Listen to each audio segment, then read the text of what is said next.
오늘의 본문 말씀은 성전 외부의 건축을 마치고 성전의 내부, 곧 성소와 지성소를 건축하는 장면을 보여줍니다. 14절 말씀에 솔로몬이 건축하기를 마치고 라고 하는 이 표현이 있는데, 이것은 성전의 외부 건축을 마쳤다는 뜻이고 이제 내부 건축을 시작했다는 뜻입니다. 성전의 외부를 건축할 때 주로 사용했던 재료는 다듬은 돌이었습니다.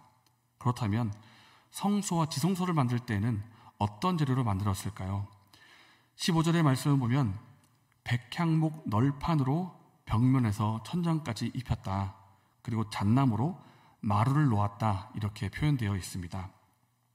백향목과 잣나무로 주로 만드는 것을 볼 수가 있는데, 백향목은 당시의 최고급 건축 자재였습니다. 병충해와 부패에 강한 나무로 되어 있는데, 이 백향목으로 벽면과 천장을 둘러싸듯이 그렇게 둘러싸서 만들었습니다. 그리고 마루는 잣나무 널판을 사용했는데, 이 잣나무 역시 백향목처럼 고급 자재에 속하고 있고 또 병충해와 또 부패에 강한 그런 나무입니다.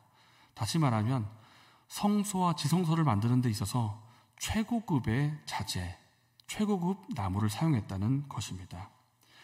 이렇게 귀한 재료를 쓴 것은 이 나무로만 끝나지 않습니다. 22절 말씀에 온 성전을 금으로 입히기를 마치고 내소에 속한 제단의 전부를 금으로 입혔더라.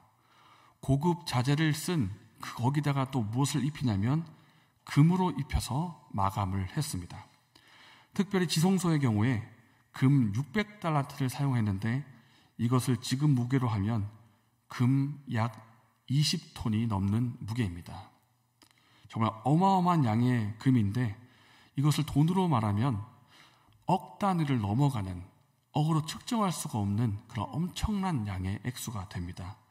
이러한 금으로 지성소를 입히고 성소도 역시 금으로 입혀서 마감을 했습니다. 그렇다면 성전의 외부와 내부의 건축까지 모두 합해서 그 건축 기간이 얼마나 걸렸을까요? 37절에 넷째라고 나와 있는데, 이것은 솔로몬이 왕이 된 이후로 넷째 해가 되었다는 것을 뜻합니다. 솔로몬이 넷째 해부터 건축을 시작하여 38절에 11째 해 8달에 건축을 마칩니다. 이것을 계산하면 총 7년하고도 6개월의 시간이 걸렸습니다. 성전 건축에 들어간 비용 그리고 시간, 여러분 상상이 되십니까? 가로폭이 9m이고 세로가 27m이고 높이가 약 14m 정도 되는 이 건물에 들어간 비용과 시간이 엄청난 것을 우리가 보게 됩니다. 성전을 건축하는 과정도 성경에 기록되기를 2장에 걸쳐서 준비하는 과정이 어떠했고, 재료가 어떠했고, 일꾼의 수가 어떠했고, 건축하는 과정과 방식은 어떠했는지 그걸 세세하게 자세하게 기록한 것을 볼 수가 있습니다. 이렇게 자세하게 기록하고 비용과 시간도 많이 들어간 이 이유가 무엇이겠습니까? 그만큼 이스라엘 백성에게 있어서 성전이 주는 의미가 그만큼 크고 중요하다는 뜻입니다.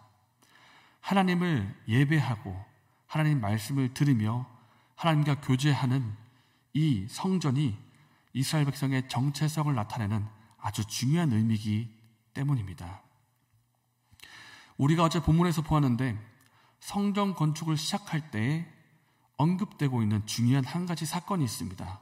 그것은 바로 출애굽 사건입니다. 1절 말씀에 출애굽 사건이 등장하고 있는데, 사실 하나님께서는 이스라엘 백성이 출애굽할 때부터 왜 이스라엘 백성을 출애굽하시는지 그 이유를 모세를 통해서 말씀하신 바가 있습니다.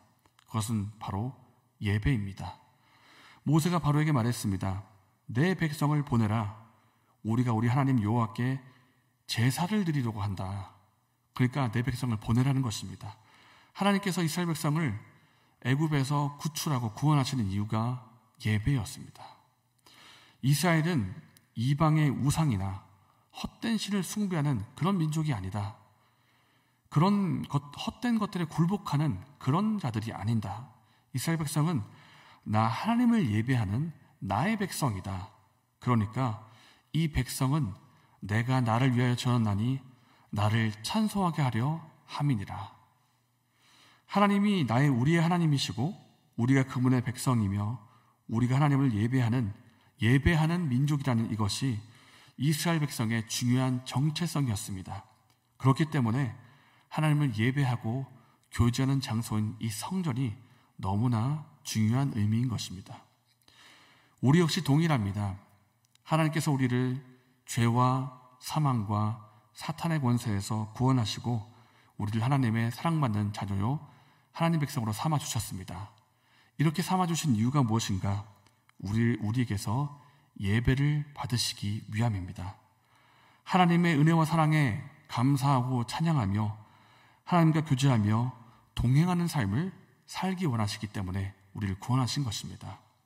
그렇다면 내가 하나님을 예배하고 있고 하나님과 교제하고 있고 하나님과 동행한다는 이것을 무엇으로 나타낼 수가 있겠습니까? 하나님 말씀에 순종함으로 그것을 나타내고 보일 수가 있습니다. 오늘 본문의 성전 건축, 이 성전 건축과 관련해서 건축을 시작할 때에도 그리고 이후의 본문의 건축을 마칠 때에도 하나님께서 솔로몬 왕에게 거듭 말씀하시는 그런 내용이 있습니다. 그것은 무엇인가? 너가 성전을 건축하였으니 라고 말씀을 시작하시면서 뭐라고 말씀하시냐면 하나님 말씀에 듣고 순종하라. 이것을 건축 시작할 때에도 건축을 마친 후에도 동일하게 말씀하십니다. 말씀을 듣고 지키라는 것입니다. 우리가 삶으로 예배를 드린다 이렇게 말할 때가 있는데 삶으로 예배를 드린다는 것을 다른 표현으로 하면 어떻게 되겠습니까? 하나님 말씀을 듣고 삶으로 실천한다 이렇게 말할 수 있을 것입니다. 예배 가운데 우리가 함께 모여서 드리는 예배 가운데 주시는 말씀을 아멘으로 받고 응답하고 그리고 그 말씀에 대해서 삶으로 실천해서 순종을 하는 것입니다. 말씀을 듣고 순종하는 것이 곧 삶의 예배입니다.